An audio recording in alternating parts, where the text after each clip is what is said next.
வணக்கம் ஃப்ரெண்ட்ஸ். நம்ம இன்னைக்கு பார்க்குறது வந்து மாடி தோட்டத்தில் ட்ரம்மில் கேட்டிருந்தாங்க. நாங்கள் இப்போ ட்ரம்மில் அந்த மாதிரி அரேஞ்ச் பண்ணி கொடுக்குறோம். பொதுவாக வந்து இந்த மாதிரி ப்ளூ ட்ரம் எல்லாம் வந்து நமக்கு வந்து ஒரு 10 வருஷத்துக்கு மேலே உழைக்கும். ஆனால் பாட்டு வந்து அப்படி கிடையாது. 3 வருஷத்துலேயே அது வந்து உடஞ்சி போயிடும். அதை நம்ம அப்புறம் ஒரு இடத்துலேருந்து ஒரு இடத்துக்கு மூவ் பண்ண முடியாது. நாங்கள் மூவ் பண்ணுறது மாதிரி இப்படி கயிறு போட்டும் கொடுத்துருவோம். அதை நம்ம தூக்கி கூட வச்சுக்கலாம். இப்போ பார்த்தீங்கன்னா எல்லாமே பெரிய பிளான்ட்டுகள். இது ஜபோட்டிகா, வாட்டர் ஆப்பிள், தாய்லாந்து லெமன், வெள்ளை நாவல், ஸ்வீட் செரி.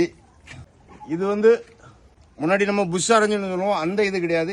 இது வந்து ஜூஸுக்கு ரொம்ப நல்லா இருக்கும். அதாவது நம்ம இந்த சம்மர்லலாம் நம்ம லெமன் ஜூஸ் அப்படி குடிக்குமோ அதே மாதிரி இது ஜூஸுக்கு பயன்படுத்துறது தான் ரொம்ப டேஸ்டாக இருக்கும். அப்படி உள்ள ஒரு வெரைட்டி தான் இந்த ஜூஸ் லெமன். இது மிராக்கிள் ஃப்ரூட்டு, மில்க் ஃப்ரூட்டு. இந்த மாதிரி பெரிய பெரிய ட்ரம் அதில் நாங்கள் வந்து இந்த ஃபெர்டிலைசரு, கம்போஸ்ட், சாணம், செம்மண் எல்லாமே குக்கபீட்டு எல்லாமே போட்டு தான் நாங்கள் கொடுக்குறோம். ஸோ இந்த மாதிரி உங்களுக்கு அரேஞ்ச் பண்ணி வேணும்னா இந்த வீடியோவில் உள்ள வாட்ஸ்அப் நம்பருக்கு வாட்ஸ்அப் பண்ணுங்கள், இல்லை கால் பண்ணுங்கள். Thank you friends.